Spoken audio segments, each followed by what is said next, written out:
Gente, aperte seu cinto de segurança. Nós vamos voar. Eu tenho muita matéria aqui. Se necessário eu vou cortar, mas eu vou tentar cumprir tudo. Algumas pessoas da minha igreja sabem, eu falo rápido, bastante rápido. Fica atento. De vez em quando, talvez eu vou perguntar para você, está ligado? É porque... É isso. Mas é com o propósito de te acordar, de trazer de novo. Não é para ficar zoando, brincando durante a mensagem, mas é didático o negócio. É para ajudar você a focar naquilo que está sendo apresentado aqui. Está ligado? Aí, é assim. As morenas, geralmente é atrasado, né? As morenas. Ok, a mensagem de hoje é Jesus Cristo. Jesus Cristo é suficiente, Ele é insubstituível, Ele é incomparável. Durante muito tempo os cristãos foram perseguidos e até mortos por causa do nome de Cristo. Mas em 313, depois de Cristo, com a conversão do imperador Constantino, o cristianismo foi beneficiado com liberdade. Acabaram-se as perseguições. Agora os cristãos tinham liberdade de culto. Eles ganharam do Império Romano terras, isenção de impostos, pagamento do salário dos bispos, dos líderes e ajuda na construção de vários templos. Poder e dinheiro passaram a influenciar a vida daquela igreja primitiva que foi tão sofrida nos primeiros 200 anos. Até que em 392 depois de Cristo aconteceu uma fatalidade, a união entre a igreja e o Estado. A união entre a igreja e o Estado. O clero mais e mais se distanciou-se do povo, preocupando-se mais com o poder político do que com o pastoreio. Dogmas e práticas estranhas foram introduzidos ao cristianismo.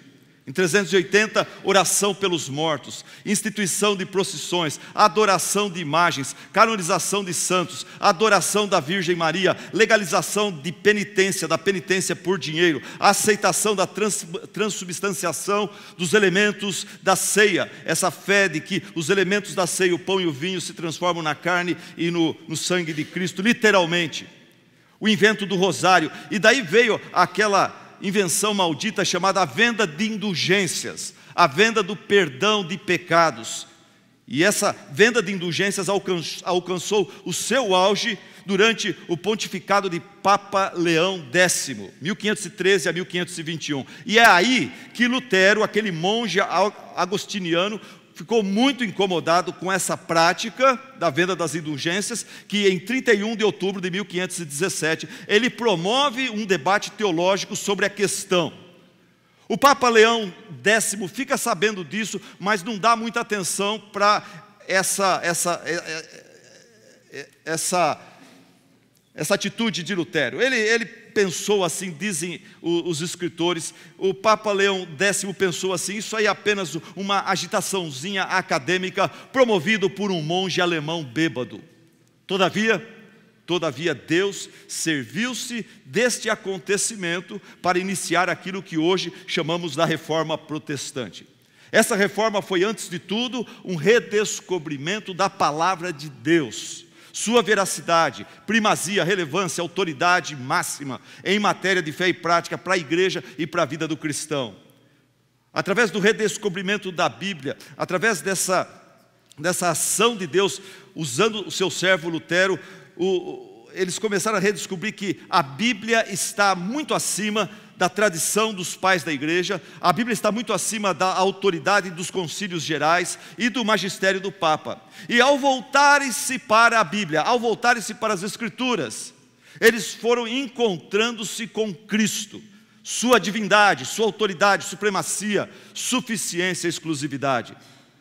Ao voltarem-se para as Escrituras, eles foram encontrando-se com Cristo e os seus ofícios como sacerdote, como profeta e como rei, descobrindo na Bíblia que Jesus Cristo, como nosso sacerdote, profeta e rei, somente Ele pode, de fato, perdoar pecados, salvar, abençoar, santificar e glorificar o cristão. Esta exclusividade e suficiência de Cristo, eles foram percebendo que anulava as necessidades e práticas erradas criadas pela igreja através dos séculos.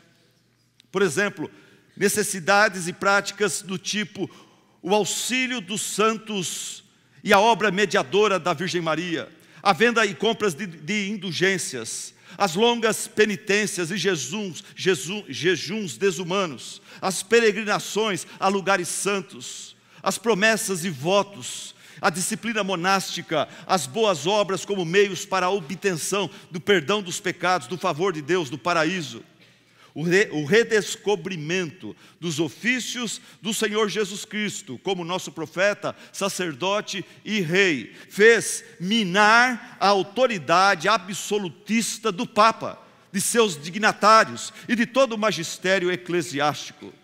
Agora, esses cristãos, eles começaram a ver que Deus havia dado a Jesus Cristo um nome que está acima de todo nome, que somente Jesus Cristo é o sumo sacerdote da igreja e do reino de Deus, que nele todos nós somos igualmente sacerdotes, e que Jesus Cristo, então, descobriram os reformadores, Jesus Cristo é uma pessoa inestimável, imprescindível, insuperável, que a sua autoridade é suficiente, insubstituível e incomparável. E é sobre isso que eu quero falar com vocês hoje, não através de uma mensagem expositiva, mas através de uma palestra sobre o fato, analisando a história e personagens da história, comparando-os com Jesus e procurando mostrar para você, abrir o seu entendimento, a sua mente, para o fato de que Jesus Cristo, Ele é suficiente, Ele é insubstituível, Ele é incomparável. Ele é incomparável. Jesus Cristo, Ele é incomparável, em primeiro lugar, na sua pregação. Na sua pregação. Jesus Cristo não era um pregador complicado, chato, cansativo e pedante.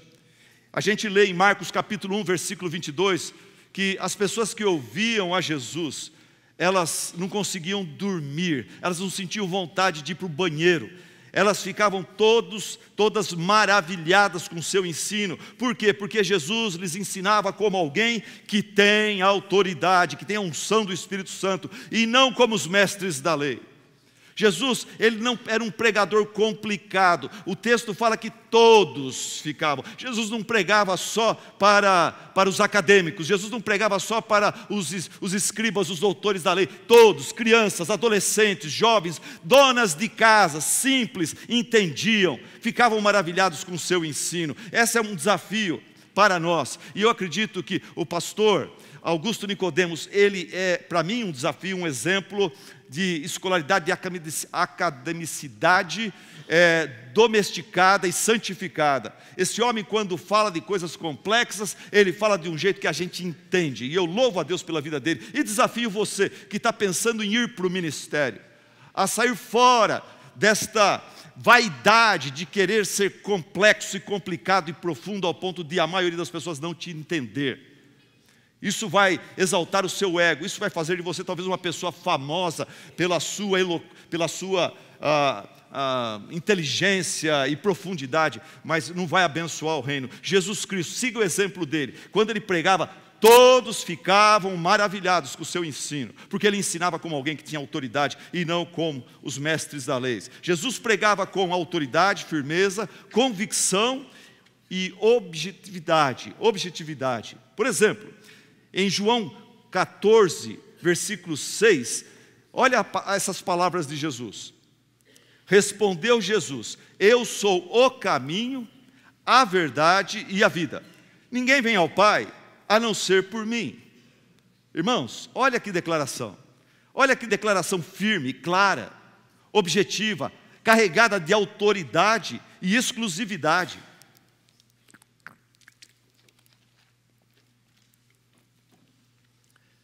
Muitos acham Jesus dogmático demais. Hoje está em moda um negócio chamado humildade epistemológica. É você falar, eu não tenho certeza de nada, eu sou tão humilde que eu não afirmo nada categoricamente, eu respeito a opinião de todo mundo, eu acho que pode ser isso, pode ser aquilo, mas eu não vou brigar por isso, eu estou aberto à discussão. Hoje está na moda isso. O mundo acadêmico convida você a entrar nessa moda. Não seja dogmático acerca de nada, não creia em nada. É um niilismo epistemológico. O niilismo é aquilo que duvida de tudo, que joga no chão todo tipo de dogma, todo tipo de verdade absoluta. O niilismo fala, não creia em nada, não afirme nada. Mas Jesus Cristo, Ele fala, creia em mim de todo o seu coração, creia na minha palavra.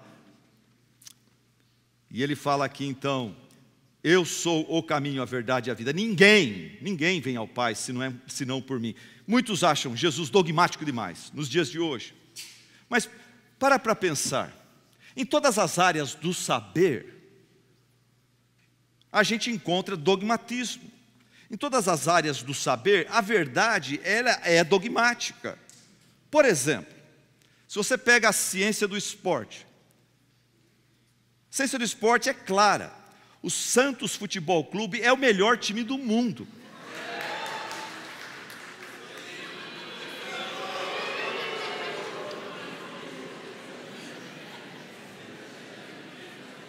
Quem duvida vai estudar a história do futebol. O Santos é o time que mais fez gols em campeonatos oficiais. Gente, é fato. Não estou puxando a sardinha para o meu lado. É fato. Física. A física diz que a luz viaja a 299.792 quilômetros e 458 metros por segundo. Qualquer afirmativa além ou aquém disto é mentirosa, tem que ser desprezada. A química reza que a água é composta por 2 elementos químicos, hidrogênio e oxigênio. Qualquer afirmativa que discorde disso é mentira. Todas as áreas do saber encontramos verdades, encontramos dogmatismo. Quando Jesus declara, eu sou o caminho, a verdade e a vida, ninguém vem ao Pai senão por mim, Ele está dizendo o seguinte, Ele usa um pronome pessoal enfático, eu e nenhum outro, eu e mais ninguém. Em João 10, Jesus Cristo alerta sobre os falsos pastores, os falsos mestres. Em João 10, Jesus chama esses falsos pastores e falsos mestres de ladrões e assaltantes do povo, do rebanho, das ovelhas. Ele fala, eu, nenhum outro, eu sou o caminho, não há outro caminho. Eu sou a verdade, o resto é mentira. Eu sou a vida, fora de mim só há morte. Ninguém vem ao Pai a não ser por mim. Qualquer outro caminho, Jesus está dizendo, qualquer outro caminho além dele mesmo, é beco sem saída. Depois que o homem foi expulso do jardim do Éden, Deus colocou ali querubins, protegendo o caminho de volta, para que o homem não comesse da árvore da vida. Mas desde então, longe de Deus, sentindo o vazio da falta da presença de Deus, o homem continua tentando achar a porta de volta do jardim, daquela morada maravilhosa aonde eles foram colocados no princípio. E em vão, a humanidade, os homens, tentam a porta de volta ao paraíso perdido através da moralidade, através da filosofia, da religiosidade, através de boas obras, meditações, autodisciplina, autoflagelo. E nenhuma dessas portas resolve. Jesus tem razão. Um viajante que tinha que cruzar um deserto, ele não conhecia nada ali. O que ele faz? Ele faz o que todos devem e precisam fazer para atravessar o deserto. Ele contrata um guia. Eles acordam de madrugada, o guia prepara todas as coisas e começa a jornada por aquele deserto. E aquele homem, ele pergunta para o guia, qual é o caminho? Olhando para aquele deserto, todo lugar só via areia, ele queria, qual é o caminho? O guia olha para ele e fala, eu sou o caminho, simplesmente me siga. Você não vai encontrar aqui rua, não vai encontrar aqui estrada, não vai encontrar aqui esquina. Pelo deserto, eu sou o caminho. Parece que eu não sei, mas eu sei para onde eu estou te levando. Eu vou te conduzir aonde você deseja chegar. Jovens, no deserto da vida, no deserto desta nossa vida aqui, Cristo é o caminho que temos que seguir. Cristo é a verdade que nós temos que crer. Cristo é a vida que nós precisamos receber. A pregação de Jesus Cristo era objetiva e clara. Ele desafiava o povo a 3, 4 coisas. Ele desafiava o povo claramente, primeiro, a arrepender-se dos seus pecados. Eu gosto de Mateus capítulo 4, versículo 17, que dá o tema das mensagens de Jesus, pelo menos. Dá um resumo do que Jesus pregava. Lá diz que depois do seu batismo, depois da tentação do deserto, do seu batismo, fala, daí em diante Jesus começou a pregar. Jesus era um pregador. Não era um operador de milagres apenas, ele era um pregador acima de tudo. Jesus começa o seu ministério pregando a verdade. E a mensagem dele está resumida aqui. Ele diz, arrependam-se, pois o reino dos céus está próximo. Arrependa-se. Mude a sua cabeça, a sua mentalidade quanto ao seu jeito de ser, de viver. A sua proposta de vida, troque pela minha, troque pela proposta de Deus. Arrependa-se dos seus pecados. Abra mão do seu jeitão, dos seus amigos, da sua maneira de ser, da sua agenda e submeta-se a Deus. Volte-se para Deus. Depois Jesus, na sua pregação, ele não só desafiava o povo a arrepender-se dos seus pecados, mas ele desafiava o povo a encontrar nele mesmo descanso espiritual, descanso na sua graça. Em Mateus 11, 28, vinde a mim todos vós que estáis cansados desse mundo hedonista, desse mundo imoral, desse mundo relativista. Você está cansado desse mundo materialista, vinde a mim e eu vos aliviarei. Vinde a mim, vocês que estão cansados dos seus próprios pecados, decepcionados com vocês mesmos, vinde a mim e eu vos aliviarei.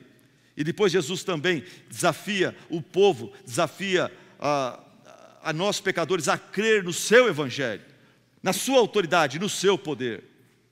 Gente, o que é o evangelho? Eu preguei na minha igreja uma série de mensagens. O que é o evangelho? Eu estou surpreso de ver que tem membros de igreja, já com 5 anos, 10 anos, 20, 30 anos de igreja, que não sabem dizer com as suas próprias palavras o que é o evangelho. Quando eu tive o privilégio de conhecer a igreja do pastor Mark Dever, eu descobri uma coisa que me desafiou. O pastor Mark Dever, ele faz questão que todo mundo que pretenda se tornar membro da sua igreja, numa entrevista com os presbíteros, saiba dizer em 1 minuto o que é o evangelho com as suas próprias palavras. Então, motivado por essa visita, por isso que eu vi lá e gostei, eu comecei a pregar. Aonde eu vou, eu prego sobre o que é o evangelho. E daí eu descubro que tem diáconos, tem presbíteros, tem líderes de sociedade feminina que não sabem verbalizar, dizer o que é o evangelho.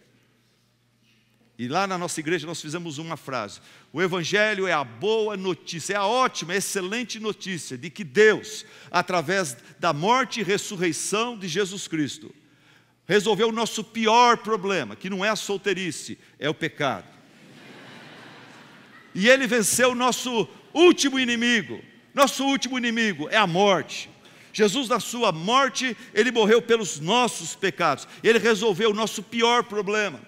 E Ele venceu o nosso último inimigo, que é a morte. Dizem por aí que para tudo se dá um jeito, mas não se dá jeito para a morte. Jesus deu um jeito na morte, pronto. Tudo isso faz toda a diferença agora na minha forma, na minha maneira de viver. Eu estou livre do medo da morte.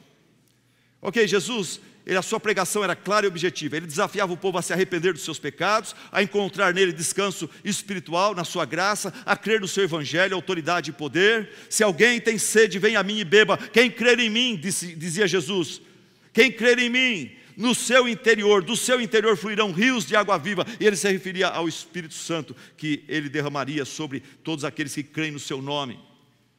Jesus desafiava as pessoas não só a arrepender-se, a encontrar nele descanso, a crer no seu evangelho, mas Jesus desafiava o povo a segui-lo.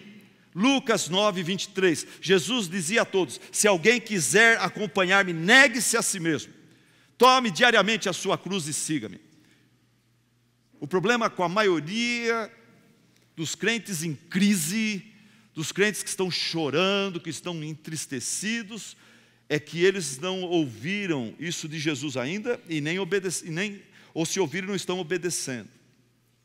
Na minha igreja eu coloquei, quando falei sobre isso, um quadro de uma cruz bem rústica, com a letra E e a letra Eu ali cravados naquela cruz, lembrando daquele texto que fala: fui crucificado com Cristo, já não mais vivo eu, mas Cristo vive em mim. Isso, se não acontecer isso na sua vida, você está fadado a ter crise após crise, mesmo sendo um cristão. Mas quando você crucifica o seu eu, suas vontades, seus sonhos, você crucifica lá o seu Isaac.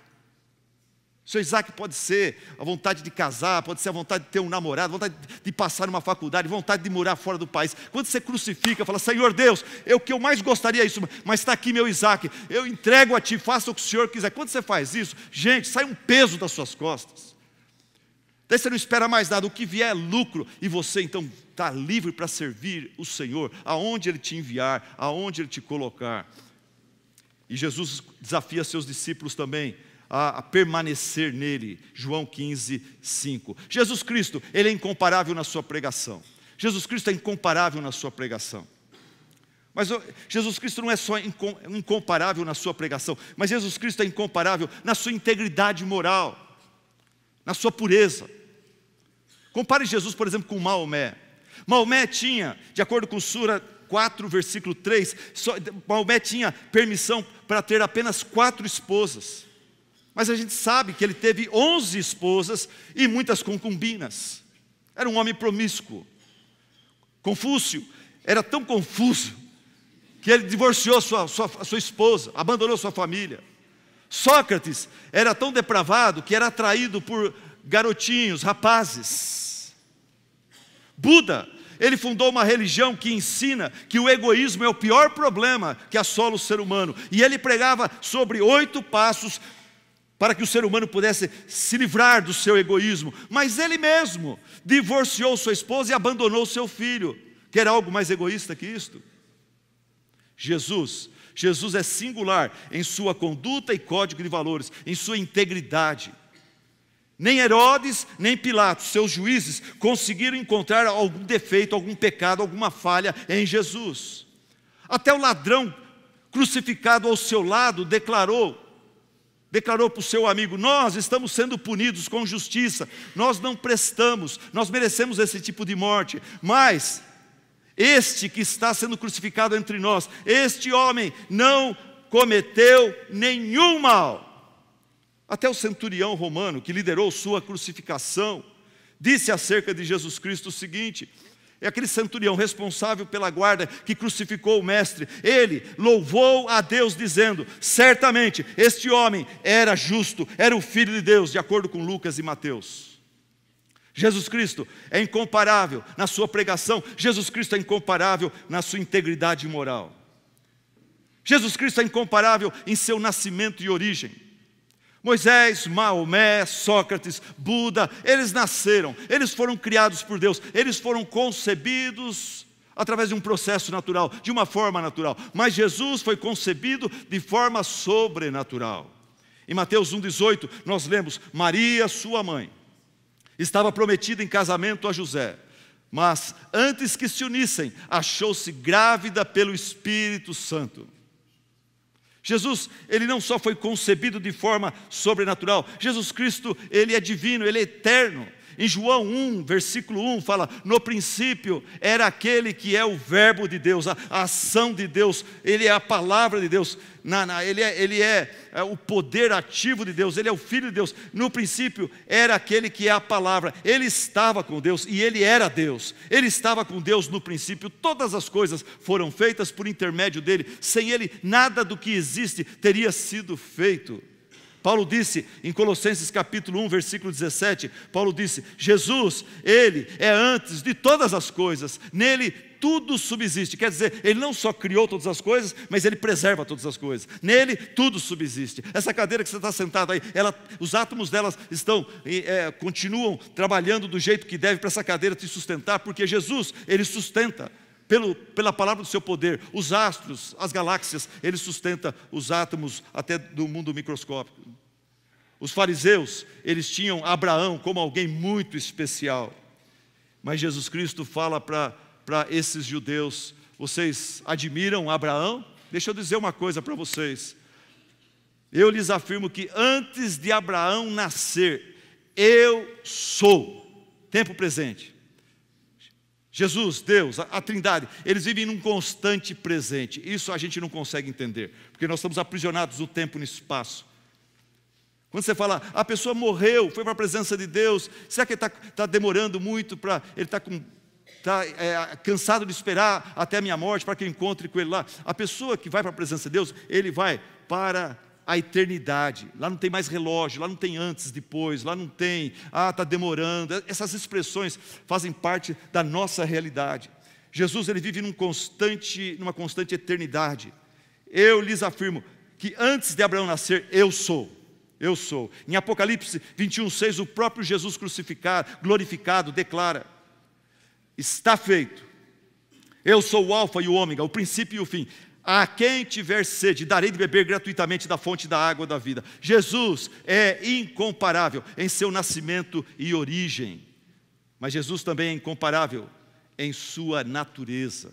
Jesus é 100% homem, 100% Deus. Ele é 100% divino, ele é 100% humano. João capítulo 1, versículo 14 fala: aquele que é a palavra, o verbo de Deus, tornou-se carne e viveu entre nós. Vimos a sua glória, glória como do unigênito, vindo do Pai, cheio de graça e verdade. Jesus, ele é homem verdadeiro, ele é Deus verdadeiro. Conforme o concílio de Calcedônia acabou declarando, essas duas naturezas, a divina e a humana, em Jesus encontram-se, nem separadas e nem misturadas. Jesus, por isso, diz a palavra de Deus, ele foi tentado como homem, mas ele venceu como Deus. Ele foi batizado como homem, mas ele perdoou pecados como Deus. Ele teve fome, mas ele alimentou milhares de pessoas. Ele experimentou o cansaço e a exaustão, mas foi e continua sendo o descanso daqueles que estão cansados e oprimidos. Ele teve sono pesado, mas ele caminhou levemente pelo mar. Ele chorou, mas ele é poderoso para confortar os que choram. Ele perguntou aonde colocar o corpo de Lázaro, seu amigo, porque ele era homem, mas ele o ressuscitou dentre os mortos, porque ele era Deus. Ele foi vendido, Jesus foi vendido por 30 moedas de prata. Mas para resgatar os filhos de Deus, eu e você, ele pagou um preço altíssimo. Ele deu a sua própria vida. Ele verteu seu sangue inocente, seu sangue puro, seu sangue precioso, seu sangue perfeito, seu sangue poderoso.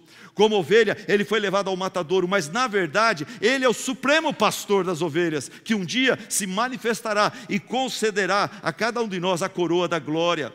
Ele, como homem, foi traspassado e moído pelas nossas iniquidades, mas ele é o médico dos médicos, que cura toda a enfermidade. Ele foi levantado e pregado numa cruz, mas não permaneceu ali por causa dos pregos ou dos soldados romanos que o vigiavam, mas por causa da alegria que o Pai lhe propôs, diz Hebreus 12:2. Jesus morre como homem, mas ele dá vida como Deus, e por sua morte ele destrói o poder da morte. Ele morre como malfeitor, mas ele ressuscita como Deus forte, Pai da eternidade, Príncipe da paz, Rei da justiça, Rei da glória e Rei dos reis. Jesus Cristo é incomparável em sua natureza. Amém? Amém. Jesus Cristo é incomparável também em sua influência e impacto. Jesus é incomparável em sua influência e impacto. Você está ligado? Segunda chance. Você está ligado?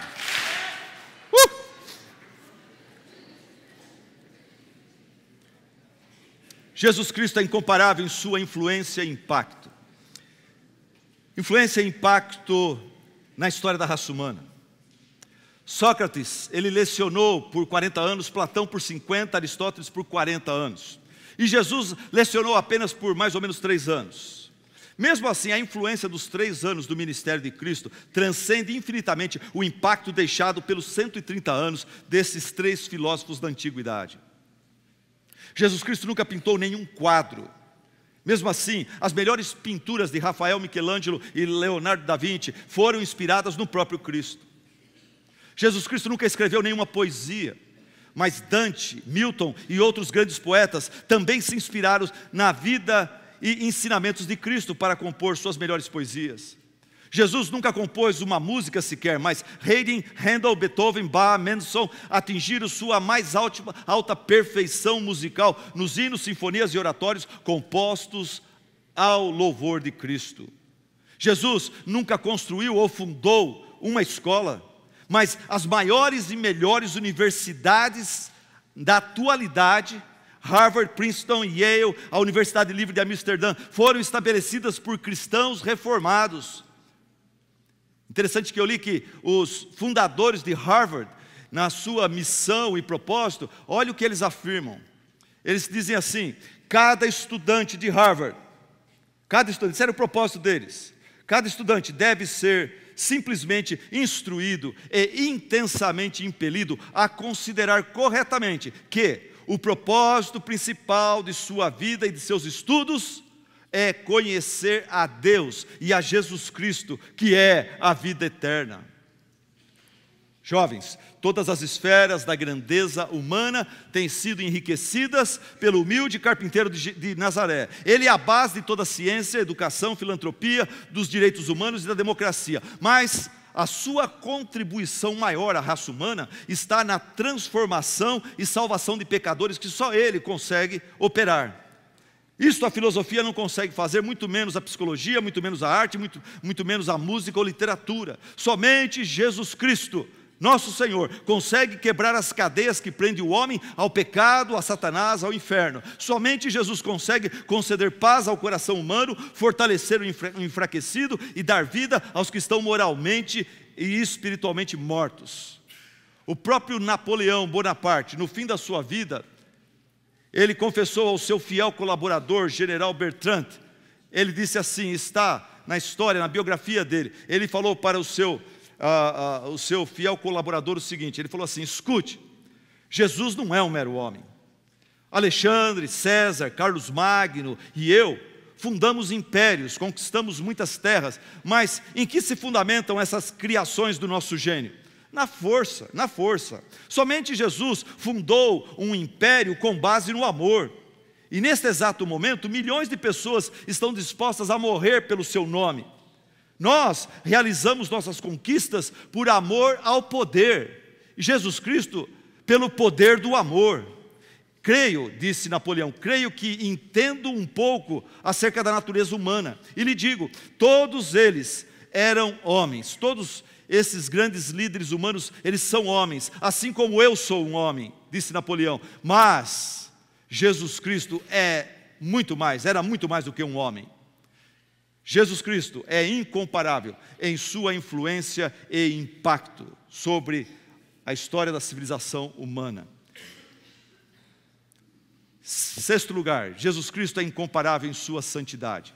Jesus Cristo é incomparável em sua santidade. Confúcio disse, eu nunca disse ser santo. Mas Jesus Cristo disse, qual de vocês pode me acusar de algum pecado? Qual de vocês pode me acusar de algum pecado? Você, Pilatos, examina a minha vida, você achou algum pecado em mim? Você, Herodes, você, Saulo de Tarso, que me odeia, que gostaria de acabar com a minha pessoa, com a minha pregação, com os meus seguidores, você pode me acusar de algum pecado? Você encontra algum pecado na minha vida? E você, centurião romano, você tem algo contra mim? Não, Senhor Jesus, eu não tenho nada contra você, tu és verdadeiramente o Filho de Deus. Buda disse, sou alguém em busca da verdade, mas Jesus disse, eu sou a verdade. O profeta Isaías gritou, ai de mim, estou perdido, pois sou um homem de lábios impuros e vivo no meio de um povo de impuros lábios. E no seu livro, o profeta Isaías, por mais de 30 vezes, chama Jesus Cristo de o Santo de Israel. Maomé disse, se Deus não tiver misericórdia de mim, não tenho esperança alguma. Maomé disse, se Deus não tiver misericórdia de mim, não tenho esperança alguma. Mas Paulo disse que Jesus Cristo é a nossa esperança. E o próprio Jesus Cristo disse, eu sou a porta, quem entra por mim será salvo, entrará e sairá e encontrará pastagem. A ovelha que tem um pastor santo e puro e bom, como Jesus tem pastagem.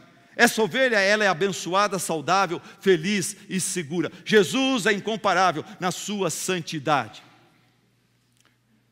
Sétimo lugar, Jesus é incomparável em sua autoridade e poder. Jesus é incomparável em sua autoridade e poder. Jesus Cristo é o único que tem autoridade para expulsar demônios. Eu não sei se você já teve alguma experiência com alguém endemoniado. É algo horrível, é algo terrível. 2h30 da manhã eu fui acordado com um telefonema na cidade de Tupã. 3 membros de igreja, jovens, desviados da fé, que estavam levando a igreja na flauta, levando a igreja de forma bagunçada. Eles me ligam de uma festa onde um dos seus amigos tinha todas as evidências de estar endemoniado, e eles estavam apavorados, e eu via os gritos. E eles queriam que o pastor fosse lá. Vontade que deu de falar, falou: olha, não vou. Vocês não vêm na igreja, vocês não levam Cristo a sério, vocês se lasquem agora. Deu vontade de falar isso. E lá eu fui, peguei a Bíblia da minha esposa, a primeira Bíblia que eu vi na frente, e fui com a palavra de Deus. Nessa hora não adianta espada, não adianta revólver, não adianta ser sarado, entendeu? Sarado, você precisa ter joelho no chão, você precisa ter uma vida consagrada a Deus, você precisa da palavra de Deus, você precisa da autoridade de Cristo. Minha esposa está chateada comigo até hoje, porque aquele rapaz, na hora que eu entrei no quarto onde ele estava, ele não deixava. Eu levei um rapaz da igreja que era mais forte, como companhia, para me ajudar. E o endemoniado falou assim: sai, ele não entra, só você. Fechou a porta, eu entrei com a Bíblia da Vanger na mão aqui.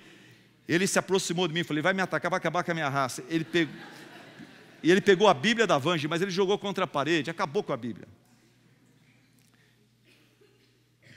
Jesus é o único que tem poder e autoridade para expulsar demônios. Naquela hora não adianta Buda, Maomé, não adianta Lula, não adianta Dilma, não adianta Temer, não adianta Barack Obama, não adianta Bill Gates, não adianta Lady Gaga, não adianta Rick Martin, não adianta ninguém.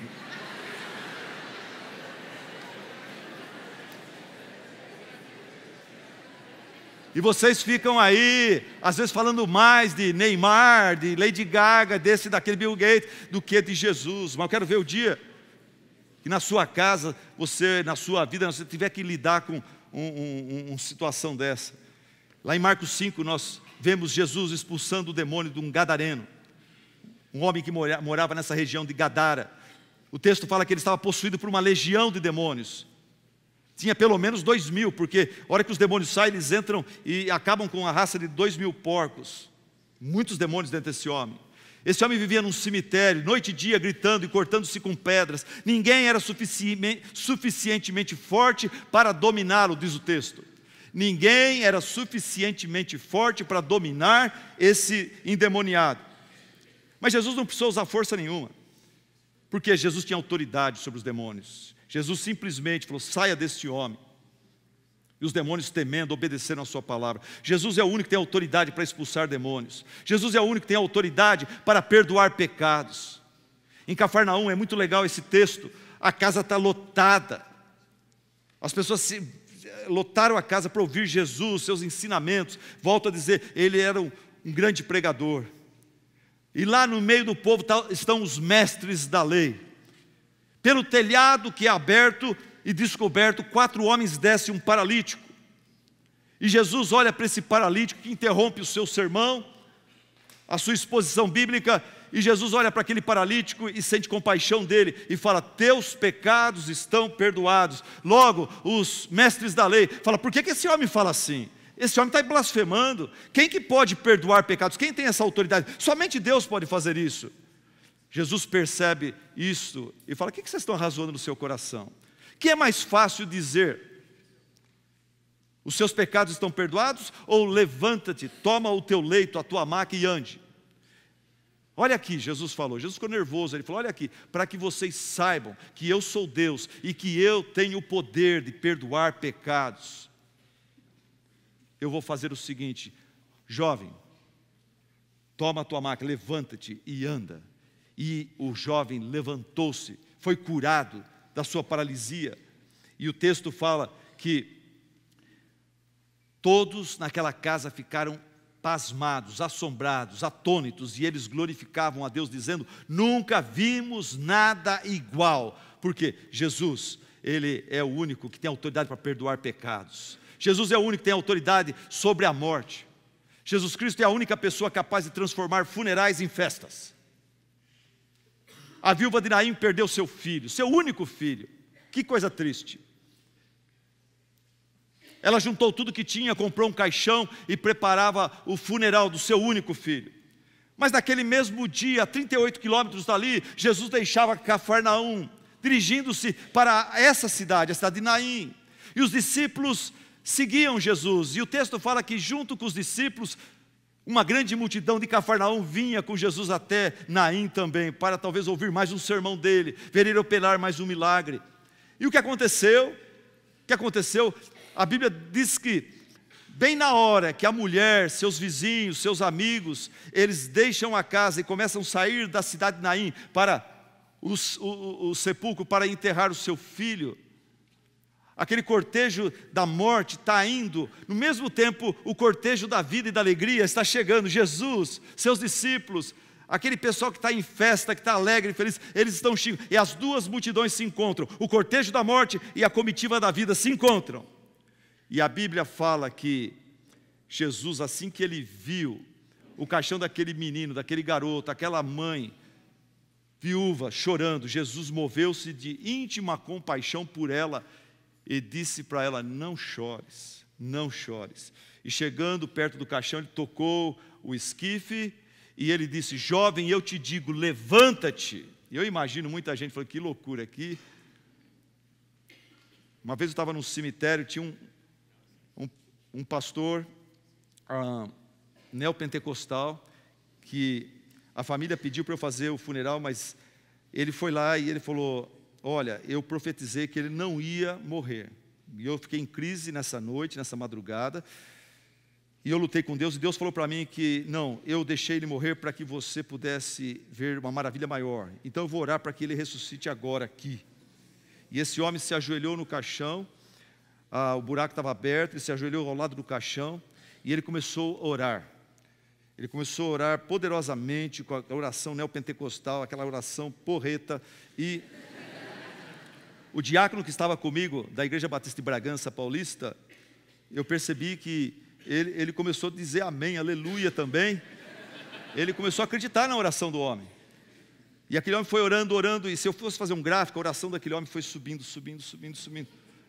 Mas passou 5 minutos de oração e clamor para que ele começou até a agarrar o defunto. E daí ele começou, a oração dele começou a descer, descer, descer. Daqui a pouco ele termina a oração. Ele está sem voz, envergonhado, e ele vai andando cabisbaixo embora. E o trouxa aqui tem que agora arrumar a bagunça. Mas é interessante, esse homem, esse pastor neopentecostal, eu gosto de dizer isso, ele não era um hipócrita, nem um safado. Ele cria realmente naquilo que ensinaram a ele, no jeito de adorar a Deus, ouvindo a voz de Deus e recebendo mensagens e tudo mais. E ele ouviu Deus e ele deu a cara a bater. Se ele fosse um falso, ele não ia comparecer ali. Se ele fosse um mentiroso, ele cria, deu dó desse homem. Eu nunca consegui mais ter contato com ele. Mas eu imagino que o que passou pela cabeça daquelas pessoas que estavam ali no caminho para o cemitério, quando Jesus olha para aquele jovem, toca no esquife dele e fala: jovem, eu te digo, levanta-te. Muita gente duvidou, muita gente falou que está ficando louco, não vai acontecer, agora Jesus vai ficar desmascarado. Mas o menino se levantou, diz a Bíblia, e ele começou a falar. Jesus o entregou à sua mãe, e de todos os presentes ali se apoderou um grande temor, e eles começaram a glorificar a Deus, dizendo: um grande profeta se levantou entre nós, e Deus visitou o seu povo. Só Jesus consegue transformar um funeral numa festa. Ele fez isso aqui em Lucas 7, com o filho desta viúva. Ele fez isso no funeral do seu amigo Lázaro. Ele fez isso no funeral da filha de Jairo. Jesus é a ressurreição e a vida. Todo que nele crer, ainda que morra, viverá. A irmã Elizabeth, da minha igreja, ela é filha de imigrantes armênios. E ela contou para mim agora, recentemente, que após a grande Primeira Guerra Mundial, mais de 800 mil cristãos armênios foram perseguidos pelos islâmicos radicais, foram mortos ao fio da espada. A única forma deles escaparem da morte era negando o cristianismo e abraçando o islamismo. Isso aconteceu em 1915, 1920, mesmo está acontecendo hoje. E ela falou com lágrimas nos olhos, ela falou: meus pais me contaram, pastor, me contaram que crianças de 9, 10 anos que compreendiam o Evangelho, diante daquela situação seríssima, e que haviam sido batizados em nome do Pai, do Filho e do Espírito Santo, cristãos verdadeiros, crianças eram ensinadas pelos seus pais, caso eles fossem confrontados, negue Jesus e abrace Maomé. Crianças morreram dizendo o seguinte, que foram ensinados pelos seus pais dizendo o seguinte: nós não podemos negar aquele que vive para crer naquele que está morto. Jesus Cristo, Ele é incomparável na sua autoridade. Autoridade sobre os demônios, autoridade sobre a morte, autoridade sobre o pecado. Eu não resisto à tentação, eu sei que o tempo está avançado, mas eu não resisto à tentação de passar para vocês aqui um texto que eu gosto muito, que fala sobre a ressurreição de Cristo. A Bíblia fala que Jesus Cristo, Ele foi morto numa sexta-feira, mas Ele ressurgiu no domingo pela manhã. Jesus foi morto numa sexta-feira, mas ressurgiu no domingo pela manhã. Jesus Cristo foi morto numa maldita sexta-feira, mas Ele ressurgiu num abençoado e lindo e glorioso domingo pela manhã. Gosto muito do jeito que esse pregador negro descreve o contraste entre a sexta-feira e o domingo de manhã. E ele diz assim: é sexta-feira, Jesus está orando, Pedro está dormindo, Judas está traindo, mas o domingo está chegando. É sexta-feira, Pilatos está em crise, os membros do Sinédrio estão conspirando, a multidão está sendo instigada, nenhum deles sabe que o domingo está chegando. É sexta-feira, os discípulos estão correndo como ovelhas sem pastor, Maria está chorando, Pedro está negando, mas eles não sabem que o domingo está chegando.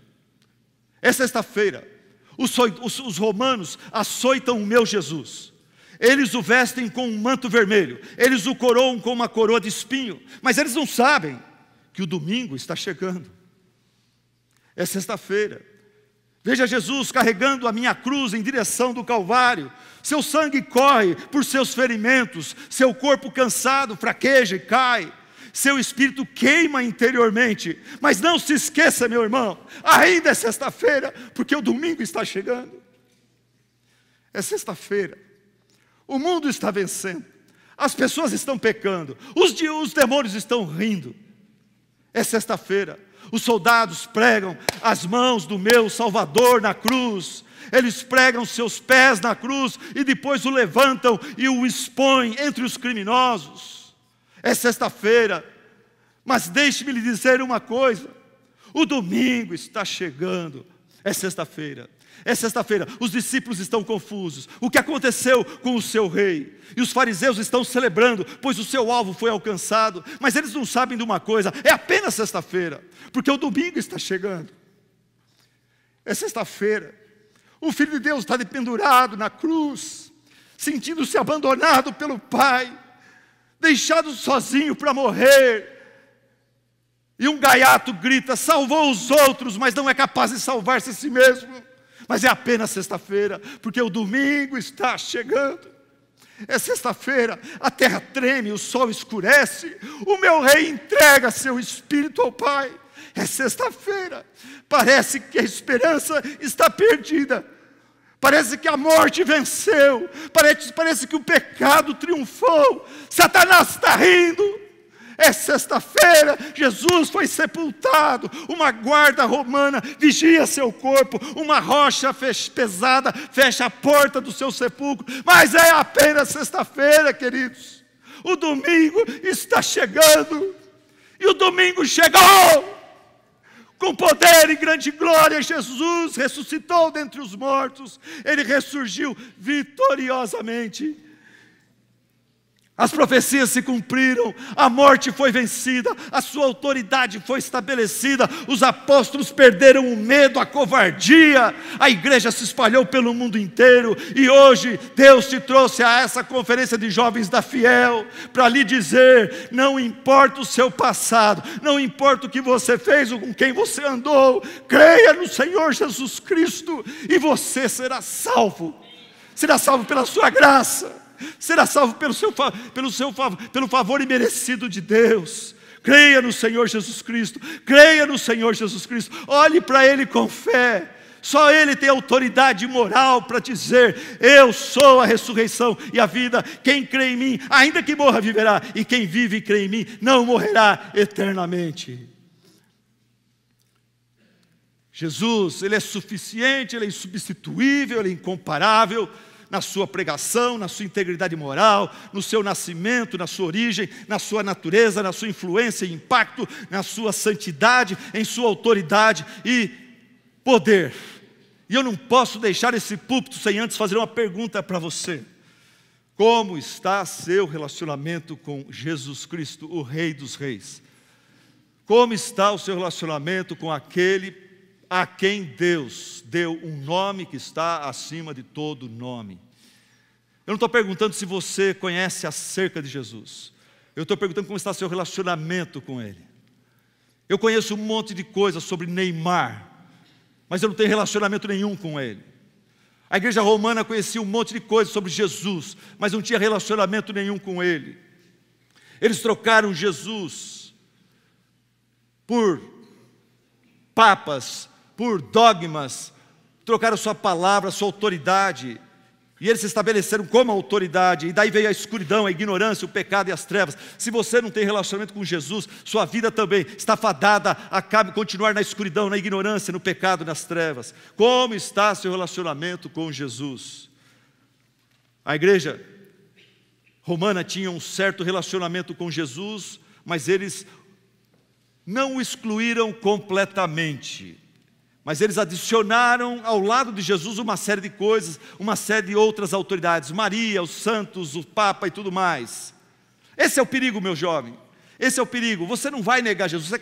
Muitos de vocês nasceram num lar cristão. Mesmo você que se converteu depois e faz parte de uma igreja, você já viu que Jesus, Ele é o Senhor dos Senhores, o Rei dos Reis. Você nunca vai negar. Você vai morrer, mas você não vai negá-lo. Mas o problema é você cair no pecado da igreja antes da reforma. O pecado é você falar, Jesus, fica aqui, mas aperta um pouco o trono do coração, e que eu tenho uma namorada para colocar aí. Eu tenho um filho, um neto para colocar aí. Jesus, olha, eu não vou te expulsar, eu não vou tirar você do trono do meu coração, mas eu vou acrescentar outros deuses junto a você, diante de você. Meus amigos, Jesus, eu sou tão carente. Se eu não tiver amigos, eu não sou ninguém. Chega sexta, sábado, eu preciso ter amigos, senão eu me sinto tão vazio. Jesus, meus amigos são muito importantes. A sua palavra é importante, mas se os meus amigos não concordam, é difícil para mim, porque eles são os meus deuses, eles vão ficar ao seu lado. Tem gente que ao lado de Jesus coloca a sua própria popularidade. A gente olha pelo Facebook, você tentando se autopromover, você tentando mostrar para todo mundo que você é bonito, feliz, que você é desejável, que você é importante, que você merece a amizade de todo mundo. Cuidado, cuidado com as redes sociais. Muitas pessoas estão usando as redes sociais para se autopromover, promover sua própria glória e não a glória de Cristo. Cuidado, cuidado com outros deuses ao lado de Cristo. Você não vai negar Jesus. A igreja católica não negou Jesus, mas ela colocou outras coisas ao lado de Jesus. O que o jovem aqui nessa conferência pode colocar ao lado de Jesus na sua vida? Os estudos, o tal do vestibular. Você coloca isso na frente. Gente, eu fiz 2 faculdades, nunca faltei no domingo para estudar, nunca. No meu credo apostólico, no meu credo, estava assim, domingo é dia do Senhor e acabou. Se eu não passar estudando nos 6 dias da semana, não vai ser usando o horário do culto que vai me salvar. Desafio você a reservar o domingo para estar com a família de Deus, para estar na casa de Deus, adorando a Deus, confiando o seu caminho a Ele, e Ele vai endireitar as suas veredas. Não rouba, não rouba a sua comunhão com os irmãos, seu culto a Deus, para estar fazendo as suas coisas. 6 dias trabalharás. Você precisa de mais. 6 dias trabalharás e farás toda a tua obra. O 7º é do Senhor, gente. Que Deus que está colocando ao lado de Jesus? Uma namorada, ou o desejo de ter uma namorada. Tem gente que não tem namorada, mas já idolatra a namorada que nem tem. Idolatra o namorado que nem tem. Cuidado para você não transformar esse desejo de casar-se numa idolatria na sua vida. E você meio que viver em função dessa necessidade. Quem disse para você que isso é necessidade? Eu tenho certeza que eu vou falar agora com alguns rapazes aqui. Não terás outros deuses diante de mim. A Igreja Católica colocava o Papa ao lado de Cristo. Jovens calvinistas correm a sério tentação de colocar a teologia ao lado de Cristo. Os teólogos, teologia especulativa, os teólogos, a sua posição doutrinária. Você não ama o mestre, você ama as verdades acerca do mestre, você ama discutir, você ama ensinar. Sua situação denominacional, não, porque a minha denominação é melhor que essa e aquela. Ministério é outra coisa que eu tenho que tomar cuidado. Ministério não se tornar um ídolo na minha vida. O estilo de ministério, não, porque a nossa igreja está nessa pegada, está naquela pegada, porque a nossa igreja tem isso, tem aquilo. Cuidado com essas coisas se tornar idolatrias na sua vida. Eu creio que vários de vocês aqui estão precisando realizar uma reforma protestante na sua vida. E por isso que Deus trouxe vocês aqui. Uma volta às Escrituras, uma volta a Cristo. Uma volta a Cristo. Você ir para a igreja não porque lá é legal, porque você gosta, porque você concorda, deixa concordar, mas você ir lá na igreja por causa de Cristo, por causa do povo de Cristo, por causa da noiva de Cristo. Para de viver para você e preocupado em satisfazer os seus desejos, prazeres e vontades e fazer aquilo que interessa para Deus. Eu creio que muitos de vocês estão precisando de uma reforma protestante em sua vida, uma volta às Escrituras, uma volta a Cristo. Por isso eu queria convidar você a se colocar em pé nesse momento. O tempo já acabou. Mas nós gostaríamos que agora ninguém se mexesse, ninguém saísse do seu lugar. Nós vamos cantar uma música, uma canção. E se Deus está tocando o seu coração, que você está precisando de uma reforma na sua vida, eu creio que aqui, após todas as mensagens que nós ouvimos, seria um bom momento para a gente fincar e renovar o nosso compromisso com Cristo, com a sua palavra, com o seu reino, com a sua igreja. Deus já deve ter falado muita coisa na sua vida. Agora eu queria dar uma oportunidade para você responder a Deus. Enquanto cantamos essa canção, eu gostaria que você viesse à frente e nós encerramos com uma palavra de oração por sua vida.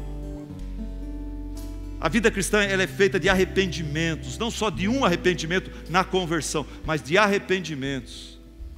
E ocasiões como esta, quando Deus tira a gente da nossa zona de conforto, é um momento muito oportuno para o Espírito Santo tocar a gente de uma forma especial.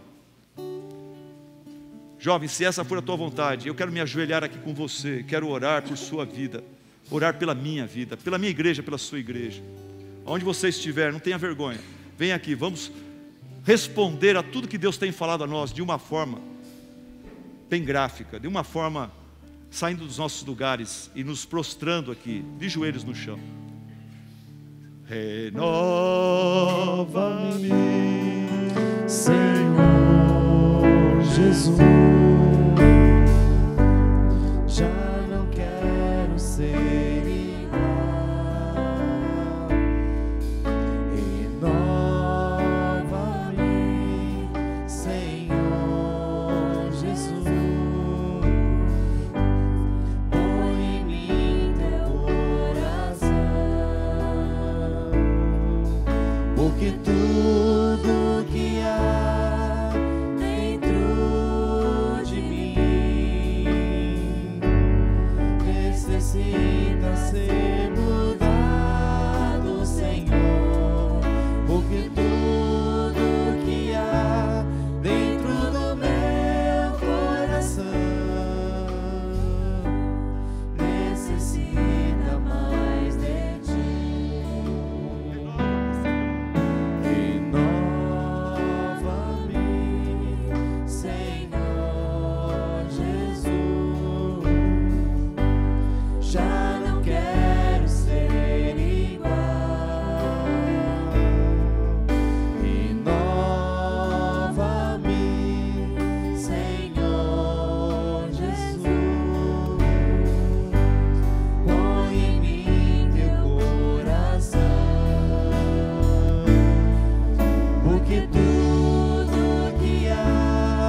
necessita mais de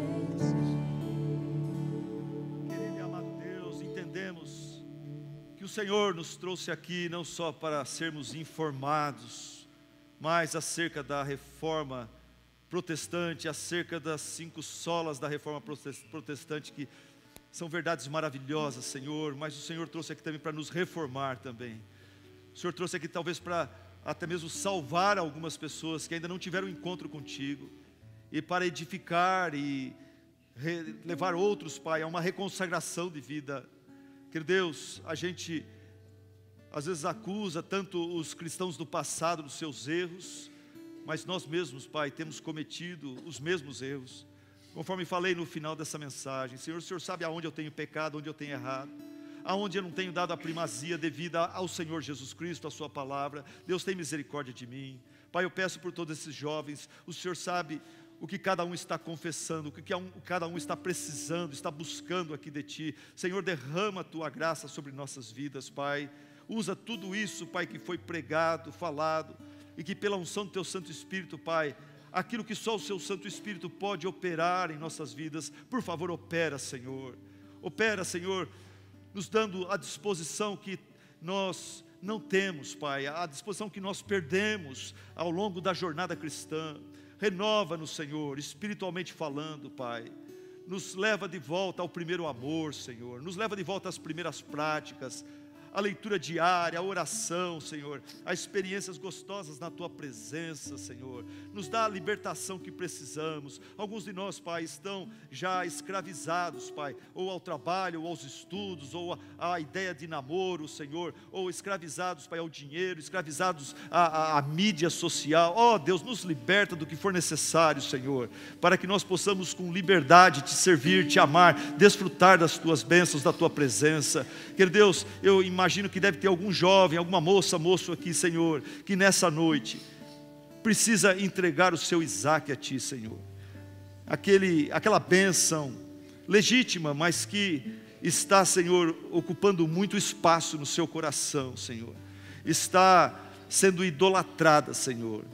Ó Deus, ajuda esse irmão, ajuda essa irmã, Pai, a deixar aqui mesmo nesse altar de oração, Pai, fazer essa entrega de coração a Ti, e realmente voltar para o seu assento, Senhor, encerrar esta oração, Senhor, totalmente desprendido e liberto, Pai, dessa idolatria.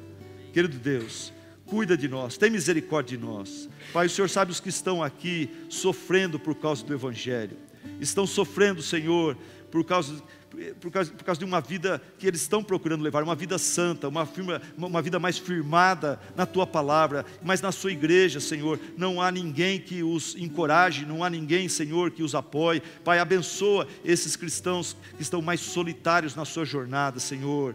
Provê, coloca no caminho deles, Pai, um companheiro, uma companheira, coloca no caminho deles, Pai, irmãos e irmãs que têm a mesma intensidade de fome e sede espiritual que eles, Pai, o mesmo interesse na Tua palavra. É isso que eu peço, oro e Te agradeço em nome de Jesus. Amém, amém, amém.